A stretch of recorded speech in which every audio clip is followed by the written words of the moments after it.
성부와 성자와 성령의 이름으로 요한이 전한 거룩한 복음입니다. 그날 곧 주간 첫날 저녁이 되자 제자들은 유다인들이 두려워 문을 모두 잠가놓고 있었다.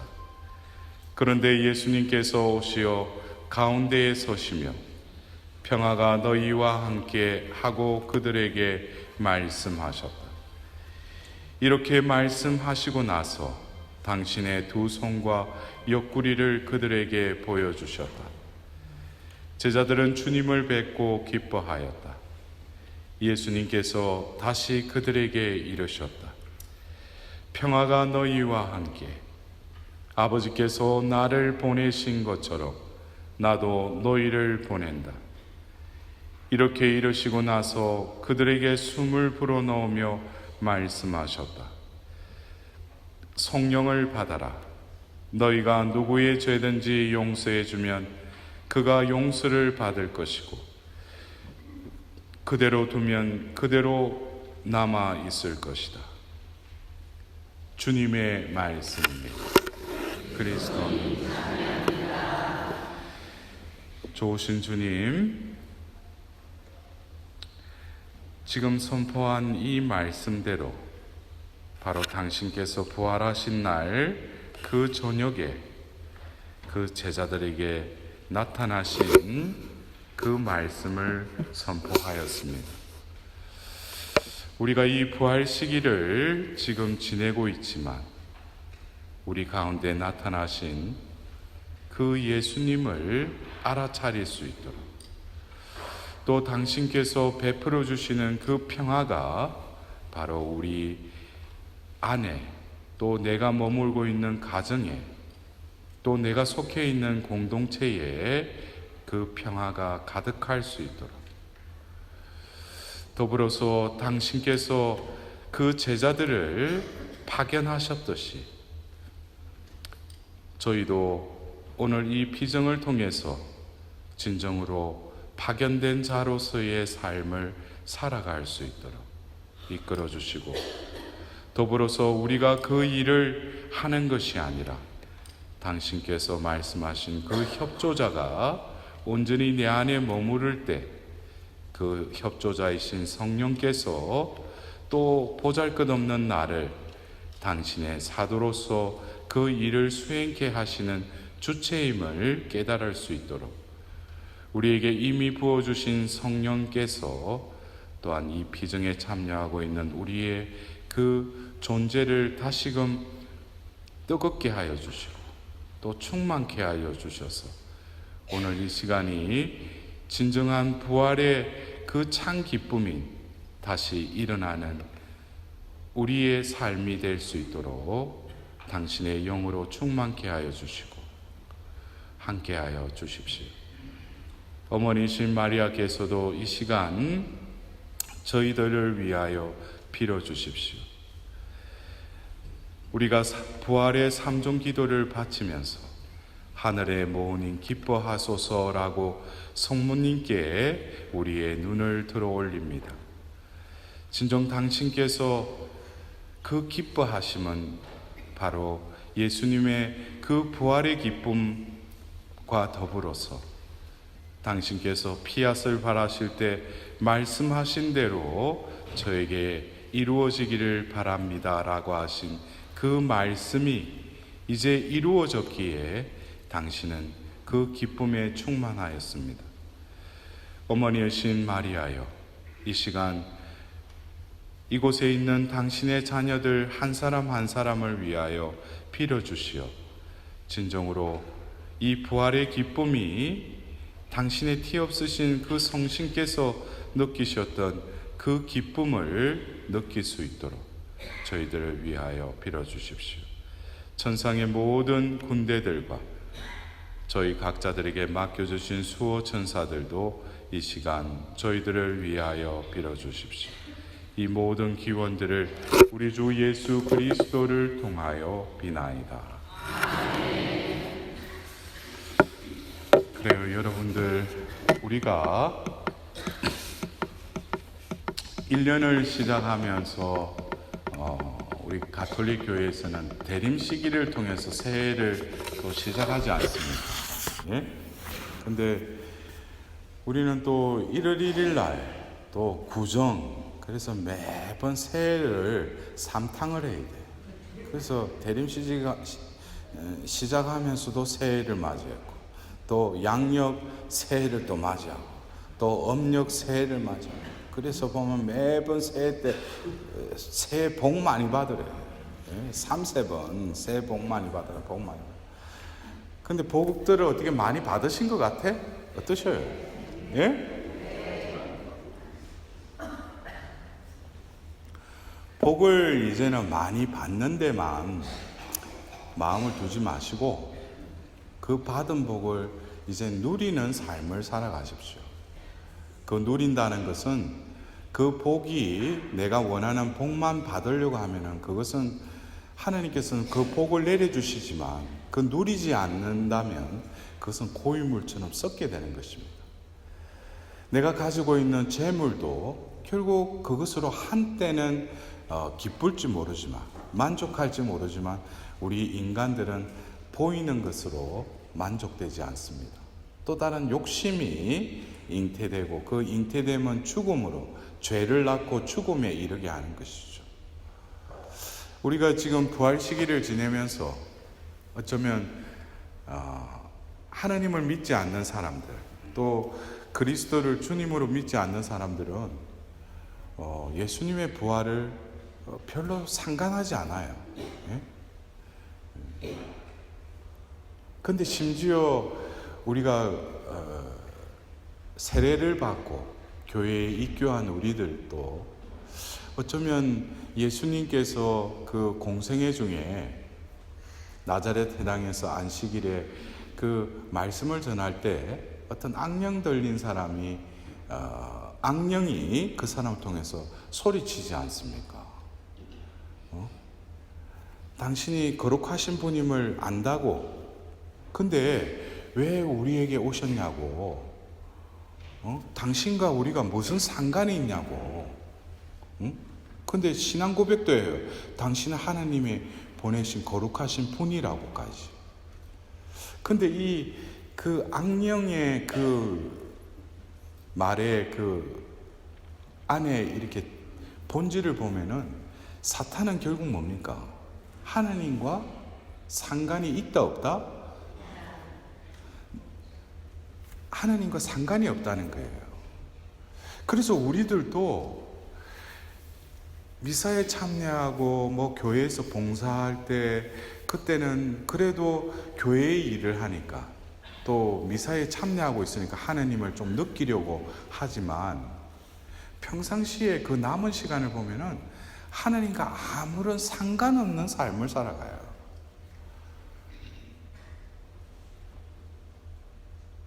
상관이 없다라는 건 뭡니까? 자기 마음대로 산다는 거예요.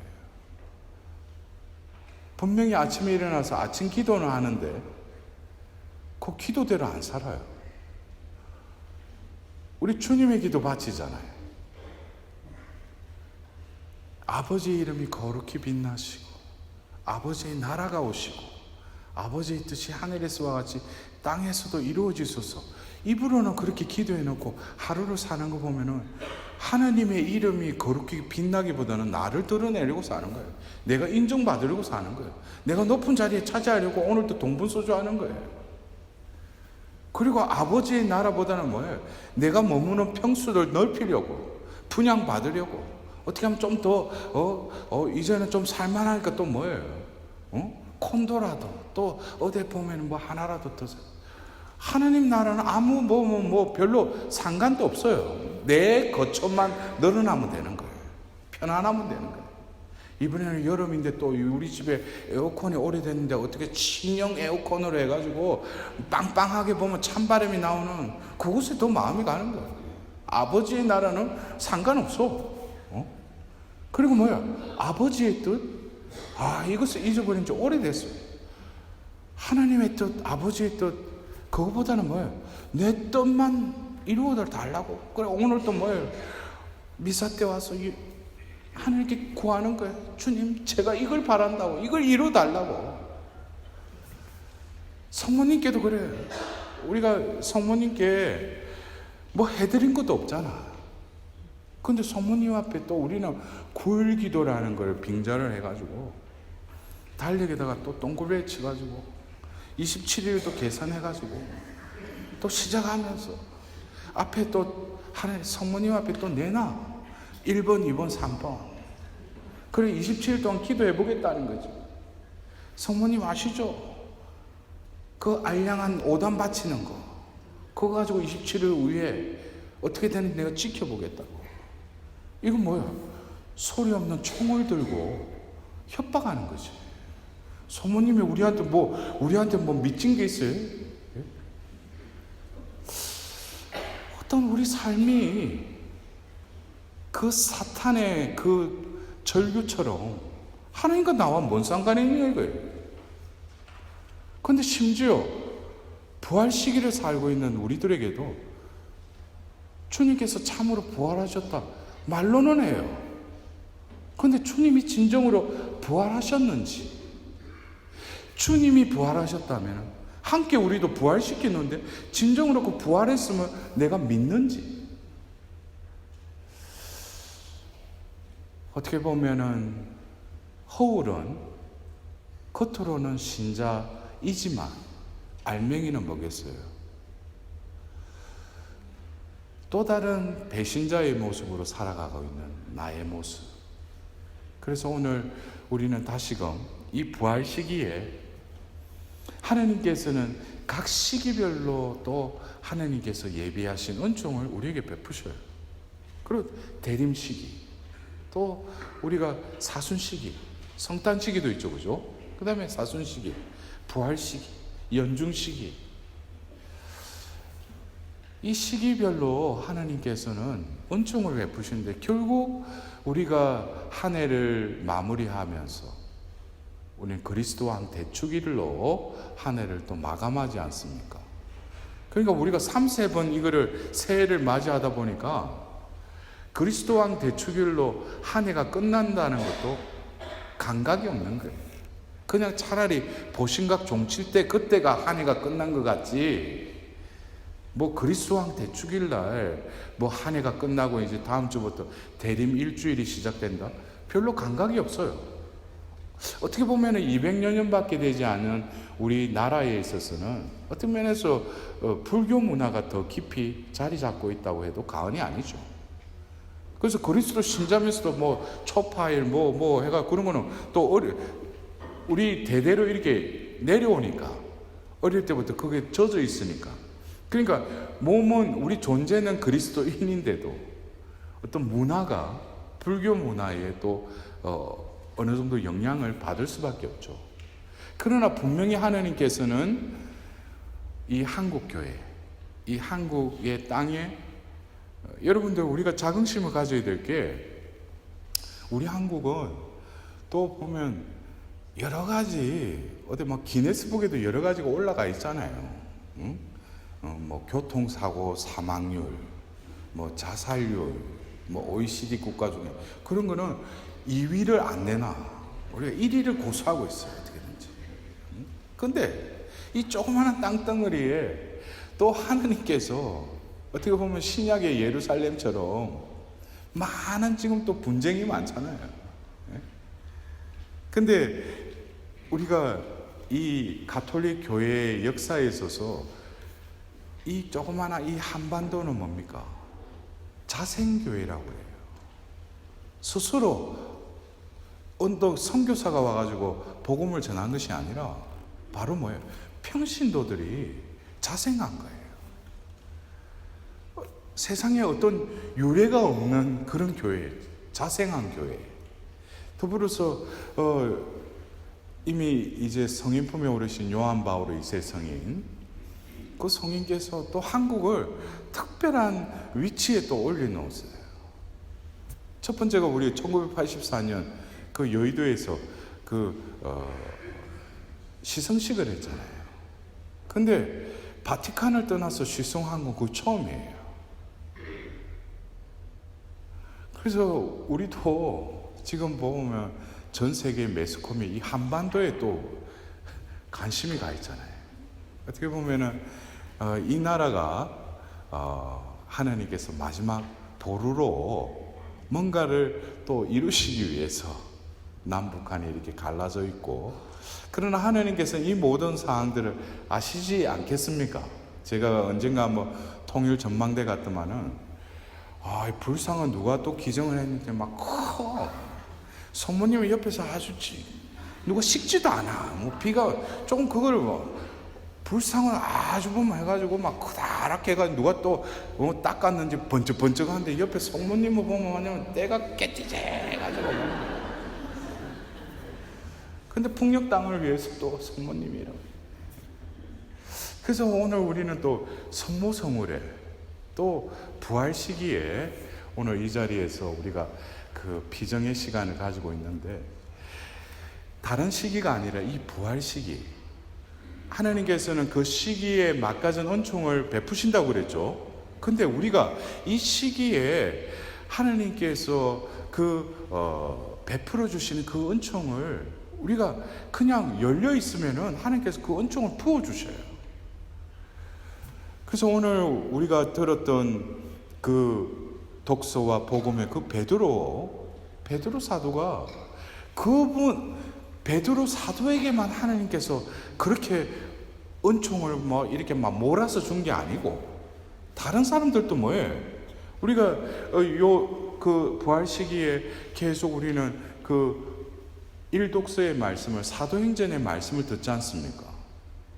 그래서 초대교회의 사도행전 이후에 그들이 파견되어서 곳곳에 가서 이렇게 기적과 이적과 말씀을 선포하는데, 제가 어느 날 부활 시기 아마 지난주일 거예요.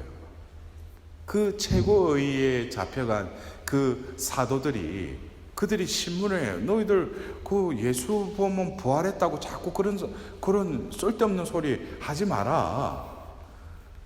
그러면서 왜 피에 대한 책임을 우리에게 왜 뒤집어 씌우려고 하느냐. 왜냐? 그들이 성령에 감화되어서 그들이 말씀을 선포하는데 바로 여러분들이 예수를 죽였다는 거예요. 근데 그 말은 듣기 싫은 거지. 그러면서 왜 피해 책임을 우리에게 뒤집어 씌우려고 하느냐. 근데 분명히 우리는 그 복음서에 보면은 예수님을 빌라도가 이 사람은 사형에 처할 법이 죄가 없다고 했는데도 뭐예요? 우리는 사형에 처할 그 권한이 없기 때문에 당신이 그러면은 우리를 항제를 거스르는 거다 하면서 그 자꾸 요구를 하죠. 그래서 빌라도 그래요. 너희도 그러면 피해에 대한 책임을 지겠느냐 하니까 뭐라고 그래요? 지겠다고 그래요. 아니, 지겠다는 사람이 지금하고 저는 우리한테 뒤집으시냐? 응? 여러분들, 피에 대한 책임, 이 피는 생명이죠. 피는 생명이지 않습니까? 근데 이 피는 또 우리가 그 하나님께서 구약에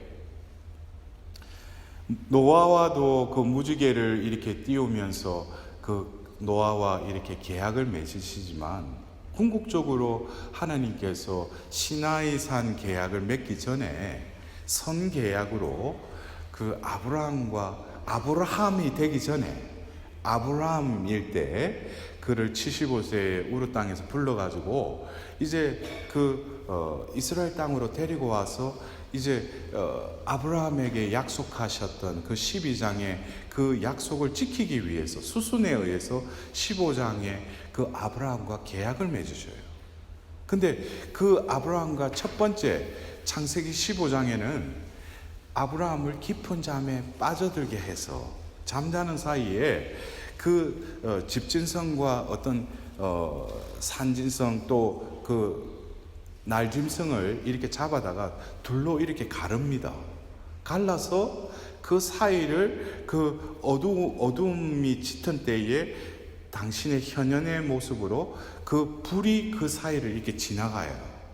그러면서 이 창세기 15장에는 바로 하나님 편에서 인간에게 계약을 맺으시는 그 의미로 계약을 맺는다고요. 그럴 때 우리가 짐승을 둘로 쪼갠다는 것은 짐승을 잡아야 되겠죠. 그럼 짐승을 잡으면 뭐가 나와요? 피가 나오죠. 그래서 그 사이로 하나님께 지나가셨다는 거예요. 근데 그 창세기 17장에는 또 하나님 편에서 인간에게 계약을 세웠다면은 인간 편에서 또 하나님께 계약을 세우는 것도 이스라엘 백성의 남자들에게 그 나이가 차면 뭐예요? 할례를 베풀으라고 그래요. 그건 역시 뭐예요? 피를 흘리는 것이죠. 그러니까 이 계약에는 이스라엘 백성과 하나님이 계약을 맺을 때는 피를 흘린다는 거예요. 이 피를 흘린다는 생명이 주고받는 건데 이것은 피로 맺은 계약이기 때문에 이거는 뭐야? 지울 수가 없다는 거예요. 한번 맺었으면 영속적으로 그 효력이 드러날 수밖에 없다는 거죠. 그래서 우리는 구약에 하나님께서 이제 그들을 탈출시키셔서 그 모세가 어디로 데려가요? 시나이 산으로 데려가죠. 그러면서 그 탈출기 19장부터 24장에 뭡니까? 계약을 체결하기 위한 준비를 하고 또 하나님께 나타나셔서 너희들은 나이가 소유가 된 사제의 백성이다 그러면서 하나님께 선포하시고 나서 그 다음에 십계명을 주시죠. 그리고 이제 24장에 이제 계약을 체결할 때도 짐승들을 잡아서 피를 흘려서 그 피를 모아가지고 피의 반은 하느님을 향해서 제단을 향해서 뿌리고 또 그 피의 반은 백성들을 위해서 뿌렸다는 거예요. 그러면서 계약이 체결이 되는 거예요. 그래서 이 생명의 계약, 뗄래야 뗄 수 없는 이 계약이 맺어진 거죠. 근데 하나님께서는 그들에게 십계명을 주시고 그래서 우리가 탈출기 24장에 하나님과 이스라엘 백성들이 계약이 맺어졌는데 얼마 되지 않아서 모세가 이 계명판을 받기 위해서 산에 올라가죠. 근데 밑에서는 뭐예요? 모세가 드디어 온다 그래서 또 아론을 또 꼬드겨 가지고 어떻게 금송아지를 만들죠. 그래서 또 모세가 40일 동안 그 산 위에서 배 골고 보면 하나님과 독대하면서 그 말씀을 직접 하나님이 손으로 다 적어주셔서 그 판을 들고 이제 어기양양해서 내려왔는데 그 내려가니까 분위기가 이상해. 보니까 금송아지가 있는 거예요. 조금 전에 보면 피를 뿌리고 계약을 맺고 나는 너희의 하나님이 될 것이고 너희는 나의 백성이 될 것이다 했는데 40일도 채 안 돼가 뭐예요? 금송아지를 만든 거예요. 이것이 우리를 이집트에서 이끌어낸 신이다라고.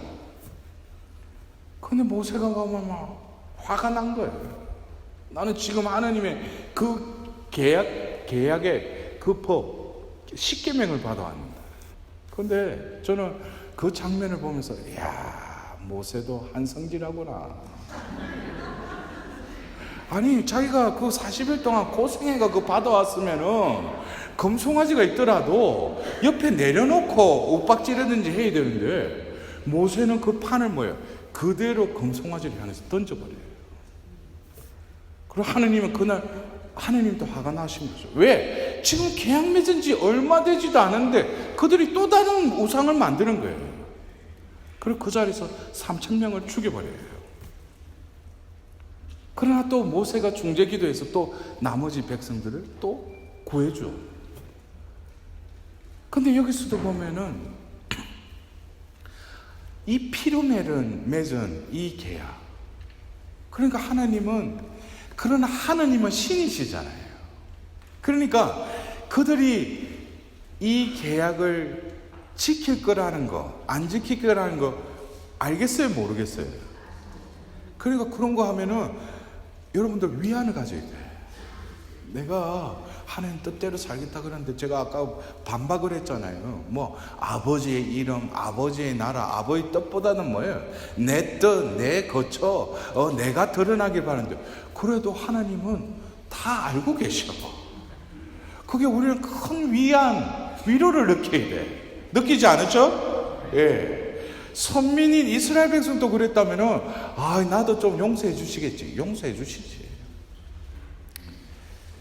근데 하나님이 그 이스라엘 백성들이 분명히 계약을 맺은 백성임에도 불구하고 계약을 어길 걸 알고 계셨어요.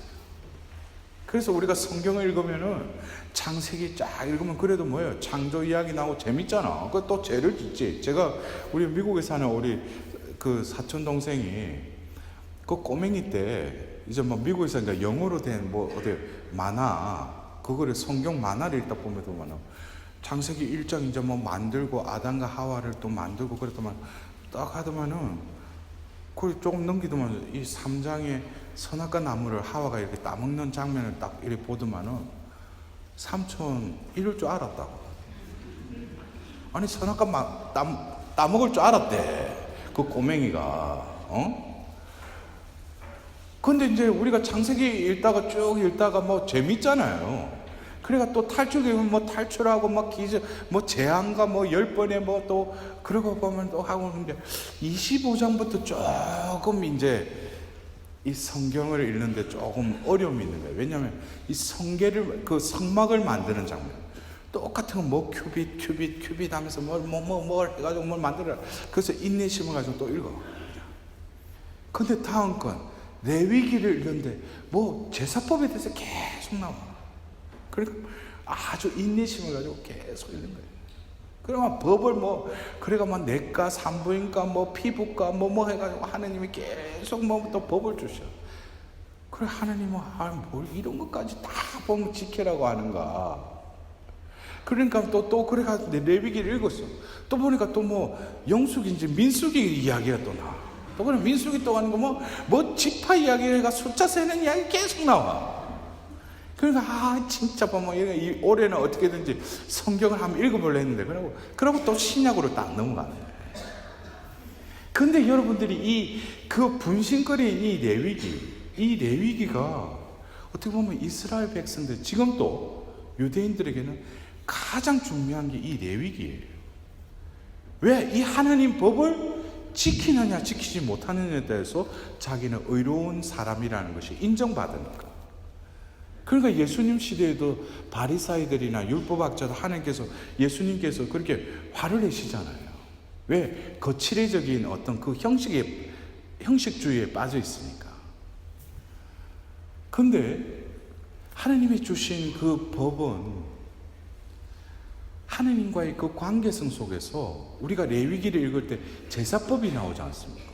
근데 제사법은 여러 가지 하나님께 주된 것은 내가 죄를 지었을 때 속죄받는 것. 그것이 제사 중에 아주 주된 기능이기도 해요. 근데 우리가 죄를 지었잖아요. 이스라엘 백성들이 죄를 지었잖아요. 그러면은 그냥 사함을 받을 수. 왜? 피로 맺은 계약을 맺었기 때문에 이제는. 그래서 여러분들이 그래요. 우리가 뭐 이를테면 결혼식 이것도 계약이에요.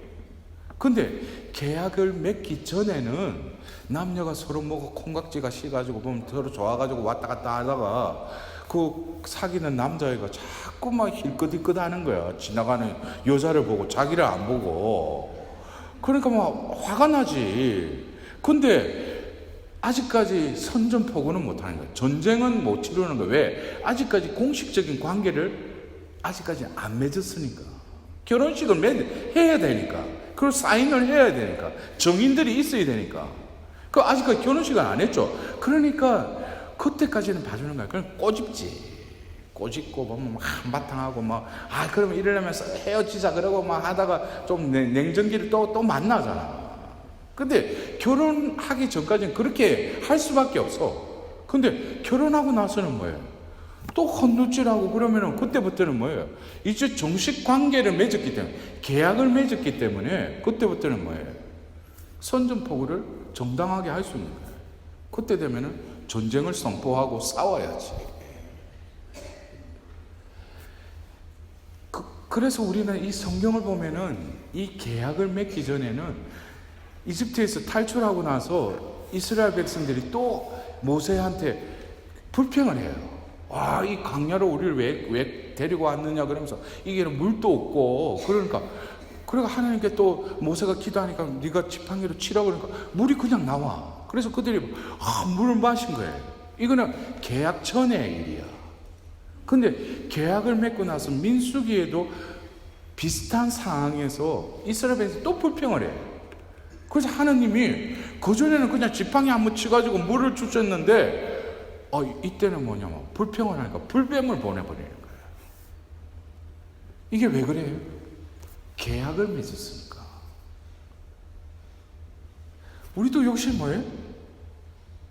세례성사를 받았잖아요. 제가 언제나 한번 본당에 있을 때 우리 신자 중에 한 사람이 추석 때 집에 갔다 왔는데 시모니 이번에 뭐 이상한 일을 겪었대. 그러니까 무슨 일이냐 보니까 자기 고향이 보면 시골에 이랬다 가는데 어떤 마을 어귀에 뭐가 왁자지껄하고 시끄럽더래. 그래서 자기 뭐가 있는가 또 가서 보니까 구판이 버려진 거야. 그 구판이 버리고 자기도 신기하니까 그 사이에 끼가지고 이렇게 구경하고 있었던 거야. 근데 보니까 무당이 흔드는데 뭐가 잘 안 되는가 봐. 그러면 땀을 찌찌 흘리면서 이러는데 뭐가 이게 자기가 뭐 원하는 신이 안 내리는가 보지. 그러면 이 용을 쓰고 있다가 갑자기 눈을 딱 뜨더래. 그럼 싹 주위를 보더만은 거기 많은 사람들이 이렇게 있었는데 자기하고 눈이 딱 마주치더래. 자기도 깜짝 놀랐는데 자기를 보면서 뭐라냐, 이 예수쟁이야, 네 때문에 이 신이 못 내려오신다는 거야. 그 무당은 진짜 무당이에요. 여러분들 혹시나 여러분들 우리에게 신자분들은 안 그렇겠지만 신년 운세 해가지고 혹시나 해가지고 미아리나 이런 데 가서 앉아서 하잖아요. 근데 거기서 하고 오만 짓 하고 그러면 하고 하잖아요. 신수가 나오잖아. 그건 가짜야. 왜? 앞에 있는 사람이 진짜 예수쟁이, 하나님의 자녀라는 거 진짜 무당은 알아차린다고. 왜? 이 이마팍에 그리스도 인호가 박혀져 있어요. 여러분들 지금 우리 하나님의 자녀들이 성당 안 나온다 자기 그래, 왜 보면 성상은 왜 사무실에 갖다 줘? 자기가 묻든지. 자기 안 믿으려면은 근데 그들도 뭐예요? 세례를 받았잖아요. 세례는 한 번 받지만 영원한 효력이 있는 거예요. 우리도 그래요. 눈에는 안 보이죠. 근데 우리가 묵시록에 보면은 그들 구원받은 이들, 하나님의 도성 안에 들어간 이들은 뭐예요? 이마팍에 아버지의 이름과 어린 양의 이름이 새겨져 있다고 그랬잖아요. 우리가 그래요. 자기가 아무리 신자 아닌 척하고 어디 숨어 다니고 온갖 죄를 지어도 하나님 다 알고 계셔. 자기가 펴줘. 옛날에 보면은 우리가 그랬잖아요. 그 서부 시대 미국 같은 데는 양하고 소들 해가지고 자기 거 표시하려면 뭐예요? 엉덩이에다가 낙인을 찍잖아요. 임프린트 하잖아. 그럼 자기 거예요. 자기만의 표식이 그게 찍혀 있으면 자기 거라는 거예요. 그러니까 이게 계약을 맺기 전하고 맺고 나서는 이게 틀리다는 거예요. 하나님이 이렇게 반응하시는 게. 왜? 이제는 공적으로 또 법적으로 인격 당사자간의 관계가 이제 맺어졌다는 거예요. 이제. 근데 하나님 볼 때는 이들이 계약을 어길 걸 뻔히 아시는 거예요. 그러니까 뭐예요? 이 제사법을 세우신 거예요. 우리가 볼 때는 바쳐라 해가. 근데 공통적인 거는 감사제, 친교제를 할 때도 그런 경우도 있지만 어떤 때는 곡식을 바치는 경우도 있지만 이 죄를 속죄하는 데 있어서는 꼭 짐승을 잡아야 돼요. 그래서 자기 처지에 맞게끔 어떤 사람은 양, 염소를 잡기도 하고 우리 예수님 봉헌할 때 산비둘기 이렇게 봉헌하죠. 예? 그래서 그렇게 형편이 그렇게 예수님 그 나자렛 요셉과 그렇게 형편이 좋지는 않았다는 걸 우리가 유추해 볼 수 있는 거예요. 근데 중요한 것은 그 짐승을 끌고 와서 자기가 죄를 지었잖아요. 하나님이 그 명하신 법을 어겼잖아요. 그러면은 부정한 사람이 되는 거예요. 그러면은 이 죄를 먼저 그 짐승에게 전가를 해야 돼. 그냥 짐승 잡는다 되는 게 아니고 이 죄의 문제잖아요. 죄의 문제. 왜냐하면 하느님의 백성은 뭐예요? 죄가 있으면 안 돼요. 그 죄가 있으니까 이 죄를 없애는데 대신 이 짐승에게 죄를 전가하는 거예요. 그리고 그 다음 단계가 뭐냐면은 자신이 죄를 짓고 짐승 사가지고 그냥 레위인들한테 딱 맡겨놓고 죄를 전가하고 그냥 자기는 오면 죄를 사함받는 게 아니라는 거예요. 그리고 어떻게? 죄를 사함받으려면은 그 짐승을 끌고 와서 죄를 전가하고 나서 그 목을 자기가 직접 따야 돼. 여러분들 그런 거 몰랐죠? 그냥 짐승 사가지고 막 태우면 되는데 자기가 직접 죽여야 되는 거예요. 그게 왜요? 자신이 죄를 지었잖아. 근데 우리 자매님들 닭도 보면 목 비트는 거나 양이나 염소 목 어떻게 칠 수 있어요? 어떤 사람은 난 할 수 있다고.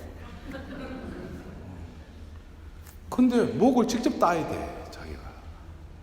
그 피가 흘러나오는 걸 봐야 된다고. 왜? 계약을 맺을 때 피로 맺었기 때문에.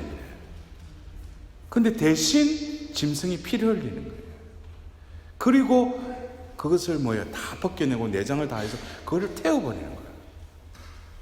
그래야지 죄 사함을 받을 수 있다는 거예요. 근데 구약에는 그렇게 복잡하게 사고 그래가 예수님이 요한복음 1장에도 보면 이제 요르단에서 세례를 받으시고 나서 이제 요한의 세례자 요한의 제자였던 이들을 또 네 사람을 만나고, 그런데 거기서 첫 번째 한 행적이 뭐예요? 성전을 정화해요. 가서 보면은 무슨 이게 아버지 집에 장사하는 집이냐 이거 다 엎어버리잖아요. 그러니까 성전에서 그거 한 거예요. 짐승 팔고 한전상들이 있고 보면은 그래가 또 제사 드리고. 그러나 우리가 그 제사의 그 이면을 보면은 결국 뭐가 있어요? 이들이 계약을 어길 줄을 하나님 아셔요. 근데 이걸 회복시켜야 될 거 아니에요. 그 관계성을 회복시켜야 될 거 아니에요. 그러니까 뭐예요? 짐승을 대신 죽이는 거예요. 그래서 이 제사는 어떻게 보면 자비의 제사예요. 죄를 없애는 제사니까. 이것이 바로 우리가 신약에 오면은 우리가 신약의 백성으로, 하나님 백성으로, 새 예루살렘 백성으로 하니까 계약을 맺었잖아요. 세례 때. 그러고 나서 그전에는 죄 짓고 나서 보면 자기 혼자 개심을 하고 올바르게 살면 되는데, 이제 신자가 되면은 죄를 지으면 또 어떻게 해요? 고해성사를 봐야 돼. 죄를 짓고도 고해성사를 안 보고, 그거는 어떻게 보면 엄밀히 따지면 뭐겠어요? 하느님 백성에서 지금 이제 잘려나간 거예요. 죄를 지었기 때문에. 근데 구약처럼 복잡하게 할 필요 없어. 그냥 성찰하고 통회하고 정죄하고, 그리고 고해소 들어가면은 하고 사죄 경험 그냥 해버리면 그 죄 사함 받는 거예요. 이거 얼마나 이거 간단해요. 신약에는 잡는데 저 피 이러면서, 그리고 태우면은 오만 냄새도 안 나잖아. 근데 신약에는 가서 그냥 앉아서 그냥 고백하면은 그냥 죄 사함 받는 거예요.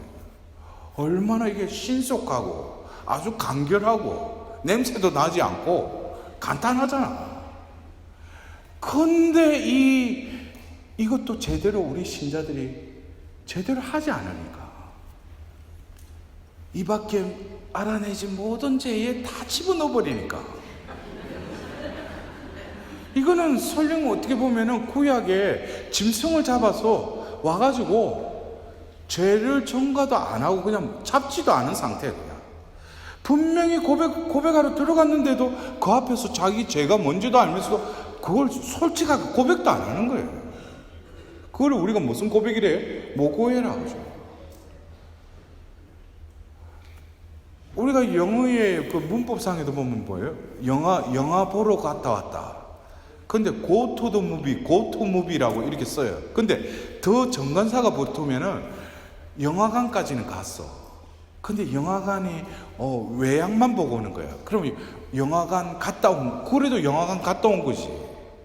근데 더 자를 빼면 go to movie 하면은 그 입장료 내고 들어가서 그 자리에 앉아가지고 영화를 보고 오는 것도 영화관 갔다 왔다고 말을 해요. 근데 어떤 사람들은 뭐예요? 성사 보고 왔대. 근데 가가지고 그냥 보고 온 거야. 앉아서, 왜 보면은 전능하신 하나님인데 그거를 거꾸로 해가지고 하나님과 전능하신 신부께 고백하겠대. 신부가 뭐가 전능해? 우리는 그냥 대리자일 뿐인데. 제가 언젠가는 한번 어느 본당에 그 판공주로 또 갔는데, 아니 제가 거기서 보통 중간 그 문이 그 사제 들어가서 앉는 그곳이잖아요. 그 제가 다른 타 본당이다 보니까 갔는데 그 위치를 몰라고, 그래서 고일소가 저기라 해서 갔어. 그래서 양쪽에 문이 있고 중간에 문이 있어서, 그래서 제가 또 문을 딱 열었는데 보니까 누가 이미 앉아 있는 거야. 그래서 신부님이 저보고 오늘 고해성사를 주라고 했는데 이미 와 있나? 근데 폼이 좀 아닌 것 같아. 그 다시 내 문을 또 확딱 닫았죠. 그리고 나서 보니까 이상해. 보니까 복장도 신부님 복장도 아닌 것 같아. 그 다시 문을 열었어. 그때 이분도 깜짝 놀라는 거야. 아유, 형제님 왜 이 자리에 왜 앉아 계시는가? 자기는 이 자리가 자기 자리인 줄 알았대. 그리고 아유, 형제님 저쪽으로 가시라고. 그러니까 이 고해성사도 우리가 참 해프닝이 많아요. 근데 우리 신자분들이 지금 뭐 어디가 아프고 어디 뭐 여러 가지 문제, 이 고해성사만이라도 제대로 받으면은, 이 자비의 성사인 고해성사, 이 성사는 또 치유의 성사이기도 해요. 그래서 내가 죄를 용서받으면은 치유가 일어나는 거예요. 어디 가면 머리 뒤밀고 막 한다고 해 치유받는다고 어디 가면 막 이럴 게 아니고, 자비 성사인 고해 성사만 제대로만 받으면 뭐예요? 일단은 영적인 병이 낫고, 더불어서 영적인 뿐만 아니라 육신적인 병까지도 낫는 거예요. 그러니까 제가 고해 성사 교리 가르치러 온 게 아니고 지금 알려는 게 아니고, 중요한 것은 뭐예요? 죄는 사함을 받아야 된다는 거예요. 그렇다면은 우리가 지금 지내고 있는 이 부활 시기에 하나님께서는, 우리는 분명히 예수님께서 부활 성령 때 우리가 예수님 부활하셨다라고 하면서 예수님께서 죄와 죽음의 세력을 쳐 이기셨다, 승리하셨다 그러잖아요. 예? 예수님은 어김없이 40일 동안 그 육신의 재계를 또 지킨 그 자녀들과 함께, 또 성삼일에 바로 그 십자가 경배 예식을 통해서 바로 예수님은 우리 죄 때문에 죽으셨어요. 그리고 묻히셨어. 그리고 부활 성령 때 우리 가운데 다시 부활하신 거예요. 예수님은 할 바를 다 하셔요. 근데 중요한 거는 예수님께서 죄와 죽음의 세계를 쳐 이기시고 승리하셨다.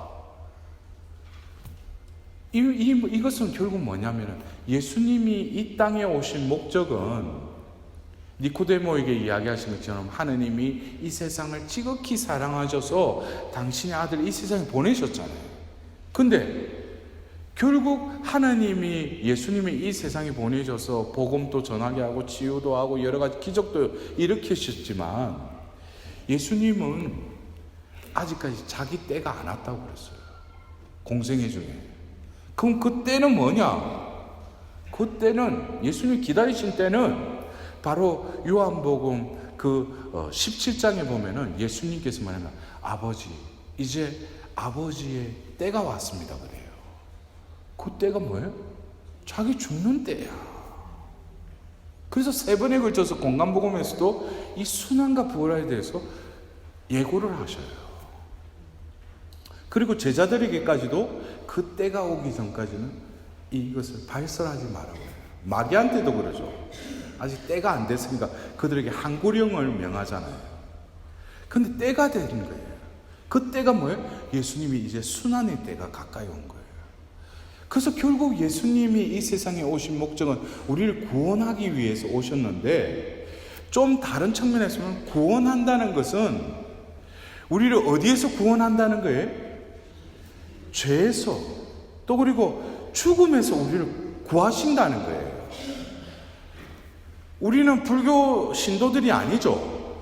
우리가 자력갱생으로 내가 막 돌을 닦고 내가 해탈의 경지에 오르고 그 윤회설에서 어떤 그런 거 우리가 믿는 게 아니잖아요. 우리는 죽어도 뭐예요? 이 육신이 죽어도 내세 영원한 생명을 믿는 거 아닙니까? 예? 아니 제가 이래 말해도 별로 보면 영원한 생명 그거 영원한 생명, 지금 살기도 바쁜데 뭐가 영원한 생명? 그럼 그 사람은 뭐예요? 무늬만 신자일 뿐이에요. 알맹이는 없는 거예요. 그리고 주일날 와서 대축일 때나 하는 사도신경 마지막에 영원한 삶을 믿나이다. 그거 다 거짓부렁이에요. 거짓말하는 거지. 영원한 삶을 믿긴 못 믿어. 지금 내 지금 사는 이 현세의 삶이 중요한데. 그러니까 보면 장례미사 가면 앞에 관 있고 보면 주님은 나의 목자 하시고 그때 눈물 띠띠 흘리면서 그래. 근데 진정으로 이 관에 누운 사람이 그 노래를 해야 돼요, 진짜. 지금 간에 묻혀서 육신의 숨은 끊어졌을지라도 그 사람이 고백하는 그 찬양으로 하나님께 찬양 드리는 거예요. 주님은 나의 목자. 아쉬울 것 없느라. 그게 뭐예요? 내 삶을 볼 때 그분은 목자로서 나를 이끌어 오신 거예요. 이제 내가 육신의 숨이 끊어지니까 이제 뭐예요? 내가 진짜 목자만을 따랐던 그 보상이 어떻게 돼? 영원한 생명을 받는다는 거예요. 그래서 제가 언젠가 한번 제가 모르는 어떤 신자분이 와서 장례미사를 해달래요. 자기 아버지 돌아가셨다고. 그래서 제가 보통 장례미사 때 이렇게 강론을 하려면 고인을 좀 알아야 될 거 아니에요. 그래서 그날은 조금 일찍 갔어요. 미사 전에. 그리고 또 뭐예요? 자식들한테 고해성사도 좀 받아라고 독려하고 그러는데, 제가 일단 아버지를 모르는 신자니까. 그래서 제가 자녀들을 이렇게 해가지고 아이고 애도를 표한다고 그러면서 이야기를 했어요. 그래서 아버지가 어떤 분이셨냐고. 근데 보통 그래 말하면은, 특히 아버지가 돌아가시면은 자식들이 머리를 다 푹 속여요. 왜 그런지 모르겠어. 그래도 어머니 그러면은 눈물도 흘리고 어머니 그런데 아버지가 돌아가시면 근데 그 큰아들이 머리를 딱 들면 아버지는 참 열심히 사셨다 가셨습니다. 그러니까 왜 대답인 거예요. 그래서 제가 또 물어본 거예요. 아니 왜 아버지는 열심히 사셨다고 가시냐. 가장으로서 우리 가정을 위해서 진짜 헌신적으로 사셨을 뿐만 아니라 그것보다도 신자로서 열심히 사셨다는 거예요. 돌아가시기 얼마 전에 암투병을 몇 년 동안 하다가 이제 돌아가시기 얼마 전에 이제 죽음이 다가왔음을 아시고 부인과 자녀들을 불러 모아놓고 샴페인을 한 병 가져오라고. 그 샴페인을 터뜨려서 한 잔씩 따라주고 나서 건배를 청하면서 이제 내가 예수님 만날 날이 가까이 왔다고.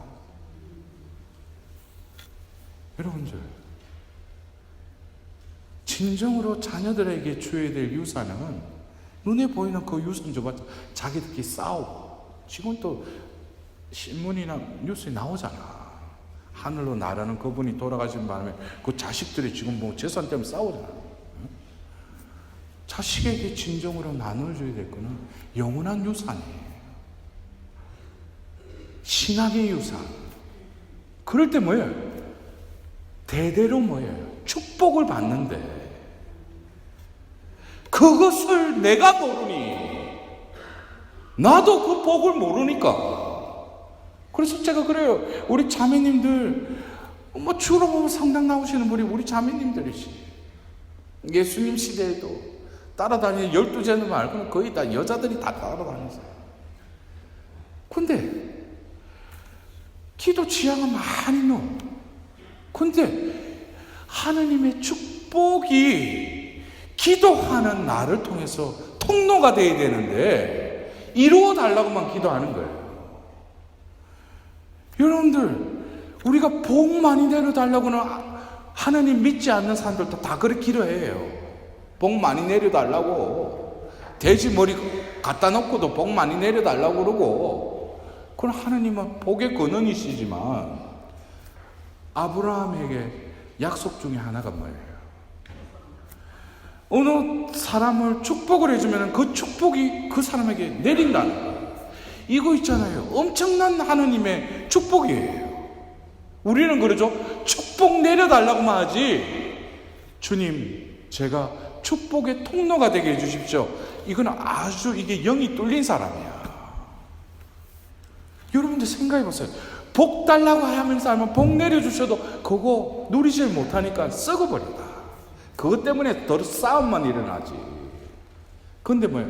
통로가 되게 해달라면 그 복이 흐를 뿐만 아니라 그 복을 내 안에 뭐예요? 늘 신선한 복이 있는 거예요. 흐르니까. 그러니까 나를 만나는 사람들도 뭐예요? 복을 받게 되는 거예요. 그래서 그 엄마가의 기도는 뭡니까? 뭐 자식이 잘 돼. 그거는 본능이지. 모성의 본능이지. 근데 내가 신자라면은, 내가 신앙의 그 선물을 받았다면은, 이 신앙이 얼마나 고귀한가를 내가 깨달았더라면은 신앙의 그 유산을 물려주는 거예요. 그 사람은 영이 뚫린 사람이에요.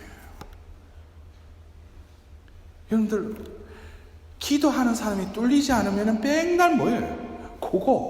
그 지향, 그거 가지고만 얽매이잖아. 근데 다시 돌아와서 우리가 이 부활 시기에 하나님께서는 분명히 이 부활 성야를 통해서 예수님은 죄와 죽음을 처이셨다고 그러고, 그래서 우리는 부활 성야 미사 때 그 세례수를 축성하고 나서 뭐예요? 우리가 다시 촛불을 켜들고 뭘 합니까? 세례 때 했던 서약을 다시금 갱신을 해요. 근데 이것을 하나의 예식으로 생각할 것이 아니라, 그날 우리도 뭐예요? 세례 때 바로 하나님께서는 우리가 지은 모든 죄를 사하시고 하나님 자녀로 삼으셨잖아요. 근데 지금 예수님 부활을 기리는 이 미사에 참여했는데 우리가 세례성사 서약을 갱신하는 이 이유가 뭐겠어요? 우리도 다시 살아났다는 거예요. 근데 왜 이것에 대한 느낌이 왜 없는 줄 아셔요? 우리가 다시 살아난 그 느낌을 왜 못 가져요? 이건 간단하잖아. 예수님 부활하셨다라는 거, 그건 근거를 어디에다 두고 있어요? 예수님 다시 살아났다는 다시는 왜 붙여요? 죽었으니까. 예수님은 분명히 죽었으니까 다시 살아나신 거 아니에요? 그런데 우리는 왜 세례 서약을 갱신하면서도 왜 우리는 그렇게 느끼지 못하는가? 그거는 성금요일 날 예수님은 우리 죄를 위해서 죽으셨잖아. 근데 우리는 그분과 함께 죽지 않은 거예요. 앞에 가가지고 그냥 십자가 앞에 가가지고 그냥 절보, 그리고 십자가 경배하고 왔대. 끝! 죽지 않은 사람을 어떻게 다시 살려요? 원리는 간단해요. 죽어라 이거야. 묻혀라는 거야. 그럼 어떻게? 다시 살리라 이거야. 그것이 바로 언제 일어났어요? 로마서 6장을 보면 세례의 성사에 대해서 바오로 사도가 로마인들에게 뭐라고 하냐면, 그리스도와 함께 죽은 세례를 받은 것을 여러분 모르십니까? 우리는 예수 그리스도와 함께 죽고 그리스도와 함께 묻히고, 바로 예수 그리스도를 죽은 이들 가운데 다시 일으키신 영께서 어떻게 하는 거예요? 죽어 마땅한 우리들을 다시 일으켰다는 거예요. 그게 바로 뭐예요? 세례라는 거예요. 그래서 우리가 종파는 좀 틀린데, 제가 인터넷에 어느 미국의 어떤 침례교 계통의 목사가 어떤 사람 거기는 보면 그냥 뭐 집어넣어버리잖아, 물속에다가. 그걸 집어넣기 전에 뭐를? I kill you, name of Jesus Christ. 예수 그리스도인으로 죽으리라 이러는 거예요. 어떤 면에서 세례는 그게 더 직역적인 거예요. 우리는 그냥 주전자에 물 부어가 이래가지고 막 물 붓고 성부, 성자, 성령의 이름으로 누구에게 세례를 베푸는. 옛날에는 예수님도 요르단강에 들어가셨잖아요. 그거는 죽은 거예요. 들어갈 때는. 다시 나올 때는 뭐예요? 다시 살아난 거예요. 세례가 바로 그 파스쿠아의 신비가 이루어졌다는 거예요. 바로 세례 때 우리는 뭐예요? 그 전에 지은 죄는 뭐예요? 다 사함을 받는다고. 그거는 끝까지 믿잖아. 출떡까지 믿잖아. 그죠? 그러니까 나는 좀 더 이따가 세례 받을래. 그때까지 좀 죄 좀 더 짓다가 한 방에 그냥 그러다가 골로 갈 수 있지. 세례를 통해서 하나님은 그 은총을 다 베풀어 주셨어요. 그리고 이 올해도 어김없이 하나님은 이 부활을 통해서 이 교회를 통해서 당신의 자녀들을 다시 일으키셔서, 그런데 우리는 감각이 없는 거예요. 그러니까 그날 40일 동안은 그래도 이번 산수식일 때 뭐 해볼까? 그래 뭐 한번 끊어볼까? 남자들은 담배 한번 이번에 끊어볼까? 전자담배를 한번 바꿔볼까? 그리고 이 자매님들은 내가 다이어트도 좀 해야 되는 절제하고. 부활 대축일날 다 싸그리 보면 없어지는 거예요. 술 안 먹었더니 또 40일 동안 하니까 몸은 건강해졌지. 이제 술도 안 먹으니까. 그래 부활 대축이다. 그래가 사무위원들 모이고 본당에 오뎅국 끓이고 그래가 한잔 하자고 오는 거야. 에이 냈다 모르고 몸은 건강해졌잖아. 그래 더 마시는 거야 그냥. 부활이 그래 좋은 거예요. 그래. 근데 하나님 편에서 우리 보고 이렇게 전례 시기를 지내라는 게 우리가 무슨 꼭두각시예요? 와가지고 사제들이 보면 제이 색깔이 녹색에서 빨간 색깔로 또 하얀 색깔로 바꾸고 지금 우리가 쇼하는 거예요. 이 전례 시기는 바로 하늘나라의 삶을 지금 교회의 일원으로서 이 땅에서 뭐예요? 여행 연습하는 거예요. 대림 시기, 사순 시기, 부활 시기, 연중 시기. 하나님은 이 땅에서 천상의 삶을 지금 교회를 통해서 뭐예요? 연습시키는 거예요. 내가 세례를 받은 지 수십 년이 됐는데도, 영성체를 그렇게 했는데도 내 삶이 바뀌지 않는다. 내 존재가 변화가 없다. 이거는 발바닥만 왔다 갔다 한 거지. 여러분들, 제가 말씀드리는 게, 여러분들 어떤 강사들은 와서 그래 한바탕 웃기고 울리고 그냥 그 끝나고 나고 집에 갈 때는 뭐 왔는지 오늘 뭐 했노? 근데 저는 여러분들이 진정으로 이 부활 시기에 내가 왜 사는가 지금? 나이가 이만큼 먹고 이제 내가 뭐예요? 분명히 죽으면 심판받는다 이거예요.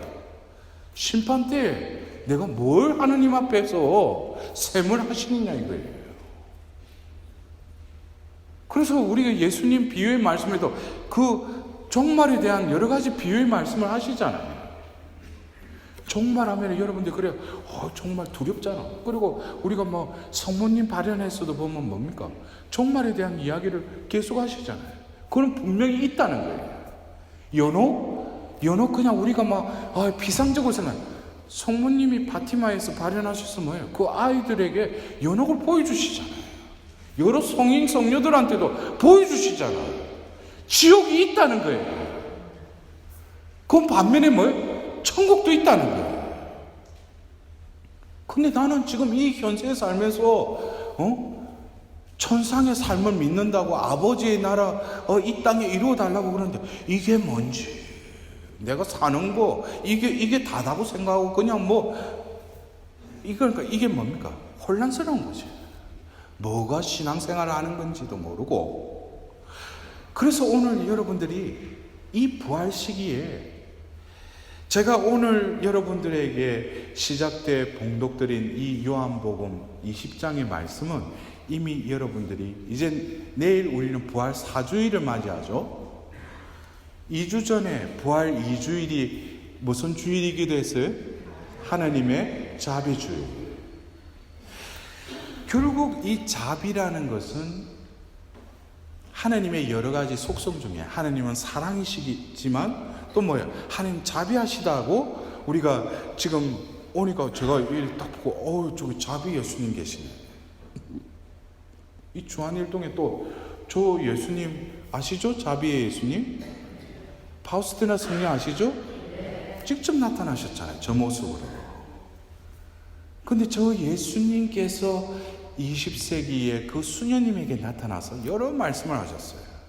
근데 그 말씀 중에 직접 예수님 뭐라고 했어요?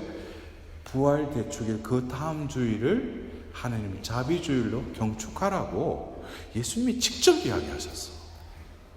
우리가 보통 교회 전례력에 그거는 바티칸에서 교황님의 허락에 의해서 그 전례력의 어떤 기념일도 어떤 날은 뭐 축일이 됐다가 기념일이 되고 그거는 교황님이 권한으로 이렇게 정하는 것이죠.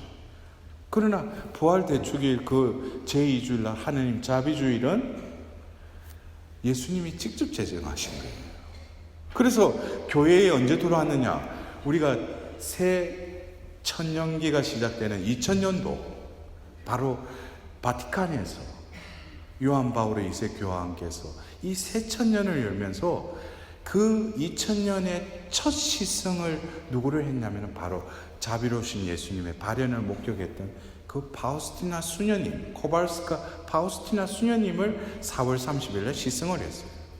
그리고 그 이듬해에 2001년도 바로 부활 제2주일을 어떻게 하나님 자비주일로 이제 교회에서 정식으로 경축하게 된 거예요.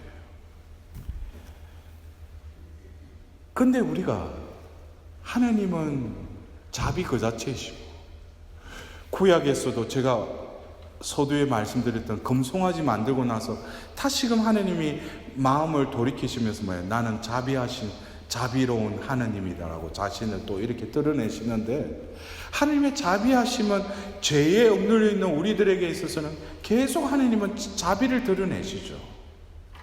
여러분들 아까 우리가 오늘 하답성의 그 시편 말씀 나에게 베푸신 모든 은혜 중에 어떤가 하는 게 자비예요. 왜 자비예요? 죄를 그렇게 많이 지었는데도 하나님은 용서해 주시는 거예요. 모고해하고 이밖에 알아내지 못한 죄 그렇게 해도 뭐예요? 하나님은 용서해 주셔요. 회개하면 우리가 받은 그 많은 자비들. 그래서 저는 올해 처음으로 예수님이 그 말씀도 하셨어요. 자비주의를 맞이하기 전에 9일 기도를 바치라고. 그 제가 명동에서 9일 기도를 또 올해 처음 시작을 했어요. 그러면서 그 날마다 이렇게 여러분들 중에도 바친 분들 계시죠? 예? 그래서 자비주의를 어떻게 자비를 많이 받으신 것 같아? 자비를 받았으면 바뀌어야 되는데 이제 바친다고 되는 게 아니에요. 보러 간다고 참여한다고 해도 되는 게 아니라 많이 받아야지. 근데 제가 이 9일 기도를 주관하면서 예수님께서 그날 어떤 취향을 주셨어요. 어떤 사람들, 어떤 부류들 그들을 위해서 기도하라고. 그들도 나의 자비의 샘으로 데리고 오라고.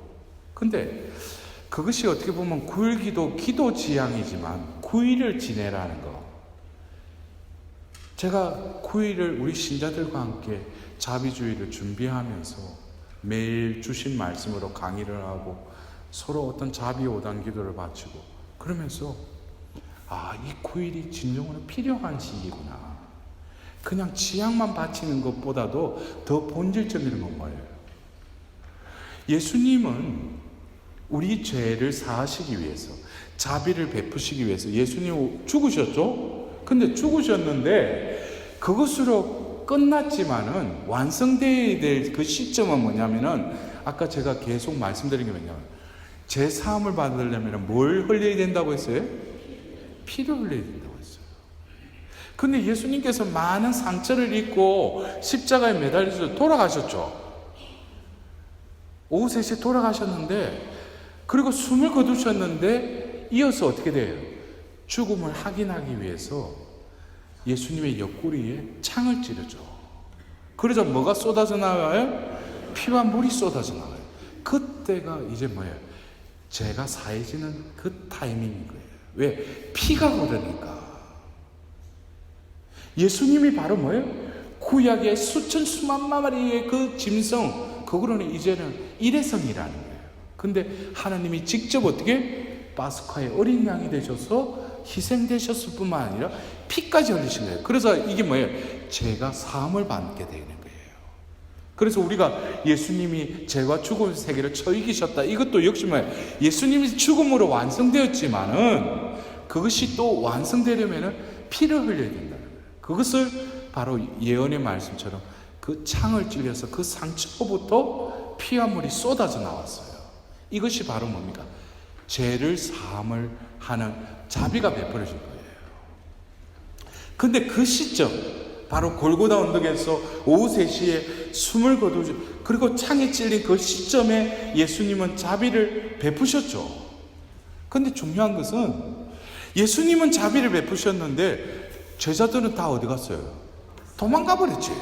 요한밖에 없잖아. 성모님밖에 없고 막달라 여자 마리아. 그들은 피와 물을 하면서 뭐예요? 그 자리에서 자비를 입은 거예요. 그러나 여기서 말하는 자비를 입는데 피가 뚝 떨어지면, 여러분들도 아까 영성체하고 토마스 그 성체 찬미가 맞으셨죠? 거기에도 뭐예요? 피 한 방울만이라도 뭐라고 했어요? 여러분들, 예수님 피 한 방울만이라도 온 세상을 깨끗하게 한다는 거예요. 그 피의 능력을 여러분들 그냥, 그래서 저는 오늘 우리 신자분들이 많아서 그런데 되도록이면 뭐예요? 양형을 해드려요. 그렇다고 해요. 본당 신문 때 저 신부님이 이거 사목적 배려로 많으면 그냥 단형도 양형의 효력이 드러나는 거예요. 근데 이 피로 인해서 자비가 베풀어졌다는 거예요. 근데 제가 이번 9일 기도를 하면서 이 9일 동안 이 3일의 이 준비를 시키시는 거예요. 이게 뭐냐? 예수님이 숨을 거두셨던 그 성금요일, 그리고 성토일은 뭐예요? 예수님이 새 무덤에 묻히셨죠. 그리고 일요일 날 어떻게? 예수님 부활하셨죠. 근데 유대인들은 어떻게 지내요? 금요일 일몰부터 토요일 일몰까지가 뭐예요? 안식일이에요. 그래서 금요일 날 시신을 십자가 위에 걸어놓으면 안 되니까 죽음을 확인하기 위해서, 죽음을 또 확인하기 위해서 찔른 거 아니에요. 그러니까 안식일 지내고 우리가 지내는 지금 주일은 뭐예요? 주간 첫날이에요. 네? 유대인들에게 있어서는. 그래서 바로 주간 첫날 아침에 새벽에 그 막달라 여자 마리아하고 갔는데 어떻게 무덤이 비어 있는 거예요. 깜짝 놀랐죠. 그리고 베드로와 요한도 가서 봤는데 뭐예요? 보고 믿었다 그러는데 아직 그건 믿은 것도 아니지. 근데 그날 주간 첫날 그 새벽에 그 일이 있고 나서 저녁에 예수님이 어디에 나타나셔요? 바로 최후의 만찬을 했던 그 세나클 2층방에 나타나시는 거예요. 제가 오늘 시작 때 선포한 말씀이 그 말씀이에요. 주간 첫날 저녁에 그들이 어떻게 했다고요? 유다인들이 두려웠던 거예요. 왜? 이제 자기들 왜냐? 예수님을 따라다녔으니까. 그러니까 두려워가지고 문을 잠가놓고 있었는데 뭐예요? 예수님이 그 가운데 나타나신 거예요. 그러니까 너희에게 평화가 있기를. 그들은 이게 그 예수님인가? 분명히 외형적으로는 근데 문을 잠가놨는데 그들 가운데 나타나시잖아요. 응? 그러면서 뭐예요? 예수님께서 당신의 손과 옆구리를 보여주셔요. 이거는 바로 뭡니까? 내가 바로 그 순환당을 죽었던 그 예수라는 것을 확인시켜주는 거죠. 근데 이 자리, 상처의 자리는 또 뭐예요? 내가 그 죽었던 내가 부활했다라는 그 자리이기도 하잖아요.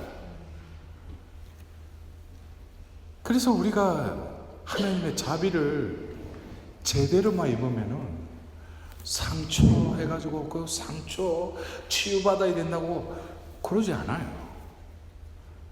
자비를 입으면은 자비가 그 상처를 없애는 것이 아니라 그 자리를 변화시켜버려요. 한 예로 베드로에게 있어서는 그날 그 새벽 그 어둠의 치력 같은 그 어두운 때에 상처의 자리가 됐어요. 왜냐? 닭이 울기 전에 하필이면 예수님이 지나가는데 사람들이 물어보잖아요. 너도 저 사람들하고 같이 패거리 일행이 아니었냐니까 뭐예요? 나는 그분은 모른다 그러죠. 배반을 하죠. 근데 그때 새벽에 추우니까 모닥불을 피우고 있었어요. 그러니까 그러고 나서 닭이 3번 따오니까 베드로가 슬피 울었다고 그랬죠. 마음에 상처가 있네. 죄를 짓고 배반을 하고. 그러니까 아마 베드로는 그러고 나서 어느 밤에 어디 모닥불 피우는 모닥불 한번 피해가는 거예요. 왜? 이게 보면은 트라우마처럼 그때 내가 죄를 지은 자리거든. 그러니까 그런 유사한 자리가 나타나면 뭐예요? 자기가 그 자리는 피해가고 싶은 거예요. 근데 예수님께서 부활하셔가지고 이 20장에서 자비도 베풀어 주시고 또 요한복음 21장에 그 고기 잡으러 가자 그래가 또 티베리아 호숫가에서 고기 잡다가 또 뭐예요? 예수님이다 그래가 옷 입은 채로 또 뛰어들었다 했다가 예수님 와서 아침을 먹으라 했어요. 그 가가 생선하고 다 아침 먹고 나서 예수님이 베드로 내 좀 보자. 그러니까 뭔가 찔리는 거예요. 예수님 분명히 내가 배반할까 하고 그때 그거를 추궁하실 것 같아요. 그래가 멈칫멈칫한 거예요. 근데 베드로 이리 와 그런데 보니까 하필이면 모닥불 자리 아까 보면은 아침 먹는다고 고기 구웠던 그 모닥불이 아직 살아있는데 근데 그때하고는 좀 상황이 틀려. 그때는 새벽에 칠흑 같은 어둠이 내려있던 때인데 지금은 해가 뜨고 아침인 거예요. 너무나 보면 그 수평선에 보면 해가 막 찬란히 떠 있는데 그러나 이 모닥불 자리를 오라는 거예요.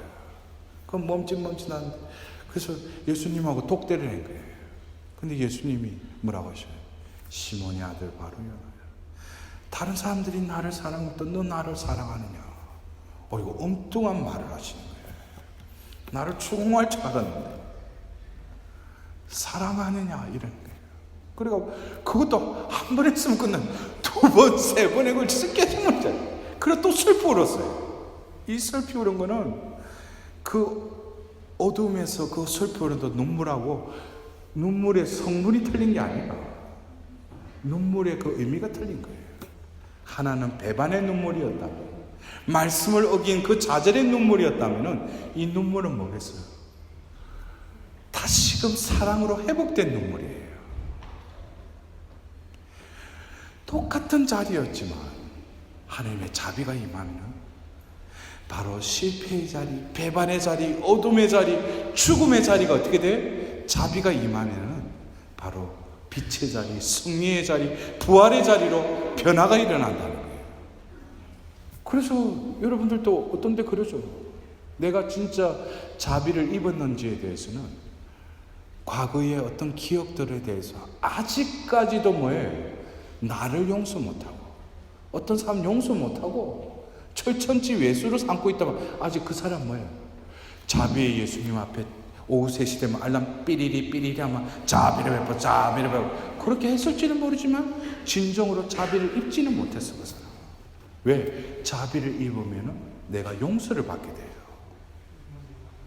나는 용서를 받을 뿐만 아니라 하나님께서는 그 자비를 어떻게 베푸시냐면은 제가 선포한 이 말씀에 손과 옆구리를 보여주시고 나서 이었고 요한복음 20장 22절에 예수님께 숨을 내쉬셔요.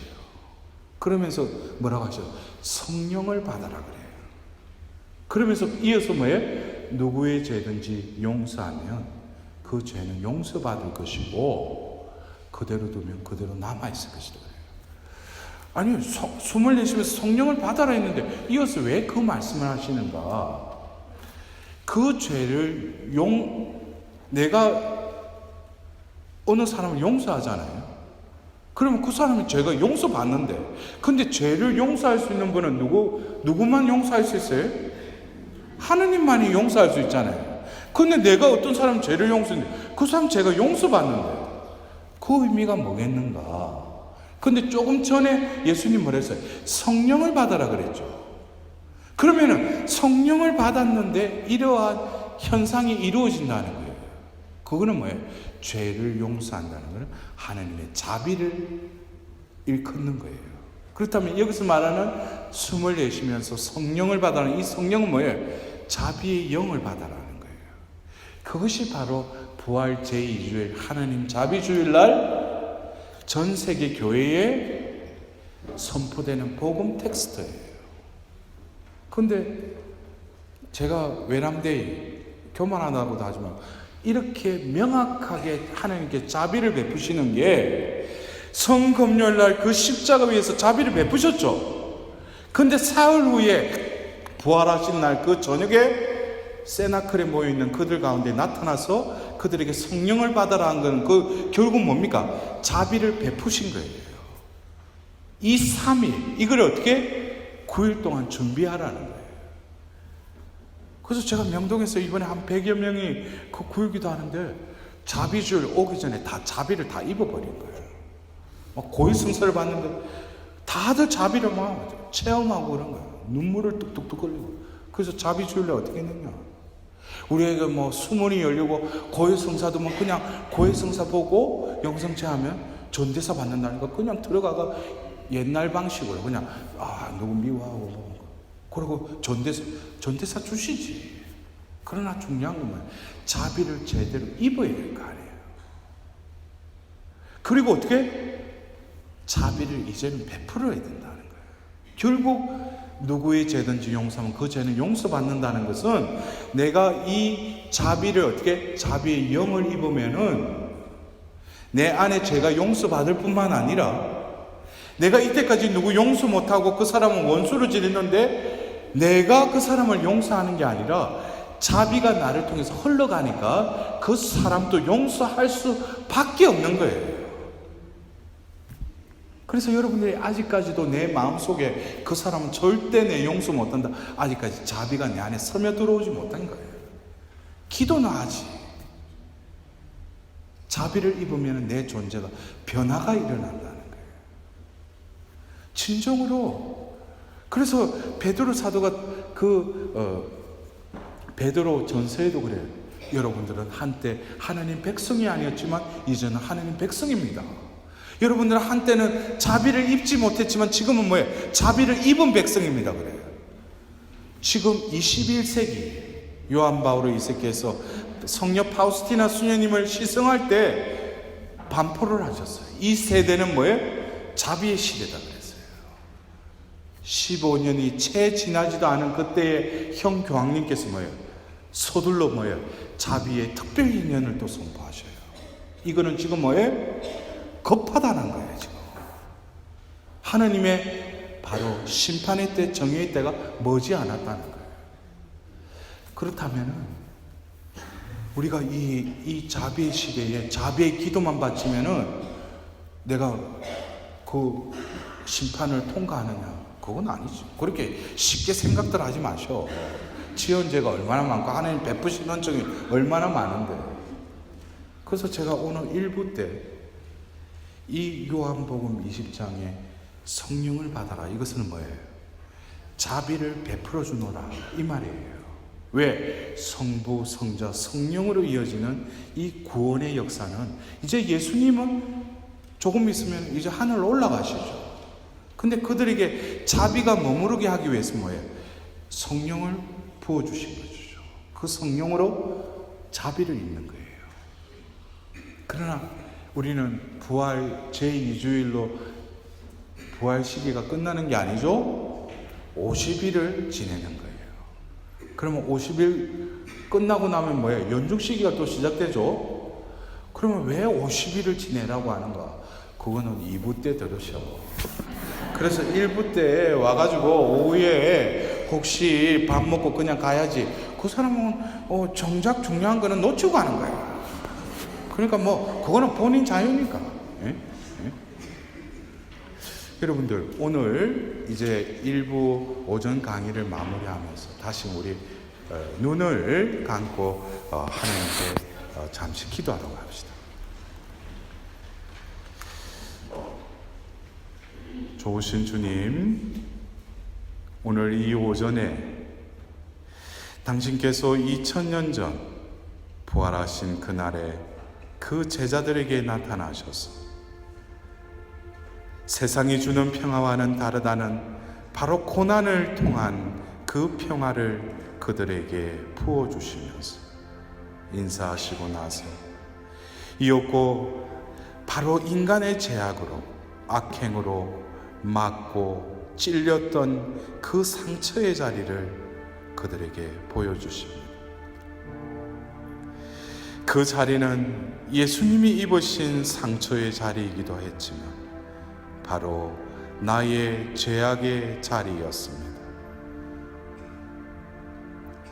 그 자리는 바로 좌절의 자리였고 슬픔의 자리였고 잊어버리고 싶은 자리였지만 당신의 순환과 부활로 이제는 빛의 자리로, 바로 승리의 자리로, 다시 일으킨 자리로 바뀌었음을 당신은 그 상처를 통해 우리에게 드러내셨습니다.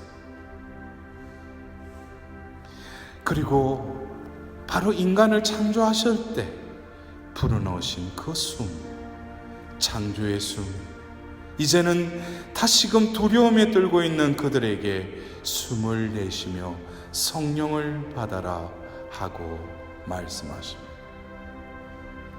이 21세기 이 자비의 시대를 살면서도 자비의 예수님의 그 성화를 알고는 있지만 그 성심에서 뿜어져 나오는 그 자비를 입지 못하는 이 죄인이 주님, 당신 앞에 다시금 고백합니다.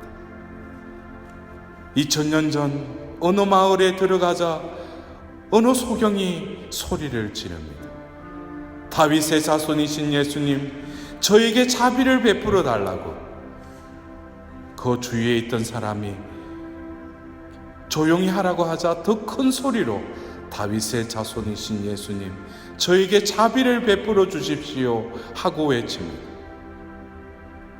예수님께서 그에게 다가가서 나에게 무엇을 원하느냐 하고 말하자 주님, 다시 보게 해 주십시오 하자 예수님께서는 내 믿음이 너를 구원하였다 하며 다시 보아라 하자 그는 즉시 다시 보게 되었다라는 그 말씀을 바라보면서 오늘 또 다른 소경인 나의 이 소경됨을 주님 회복시켜 주시고 내가 바라보는 이 육안이 아니라 영적인 눈이 열려서 진정으로 당신을 주님으로 고백할 수 있는 자비의 영을 여기 있는 당신의 자녀들에게 부어주십시오. 이들의 마음속에 아류새겨져 있는 그 상처의 자리에 자비를 베풀어 주십시오. 당신의 상처에서 흘러나온 그 자비가 이들의 마음속에 그 상처의 자리에 스며들어가서 바로 그 자리가 이제 당신의 자비가 흘러나오는 출구의 자리로 변화시켜 주소서. 이 부활 시기를 지내는 이 자녀들이 부활 제2주일 당신의 그 성심의 수문이 열리며 자비를 폭포수처럼 베풀어 주셨음에도 그 자비를 입지도 못하고 그 자비에 감사드리지 못했던 우리들이 오늘 당신께 진심으로 감사드립니다. 이 자리에 계신 당신의 영이 우리 안에 충만하게 임하셔서 우리의 존재를 자비로운 존재로 변화시켜 주셨음에 진심으로 감사드립니다. 또한 이 시간에도 우리를 위해서 기도해 주시는 어머니 성모님께도 진심으로 감사드립니다. 이 모든 기원들을 우리 주 예수 그리스도를 통하여 비나이다. 영광이 성부와 성자와 성령께, 성부와 성자와 성령의 이름으로 아멘.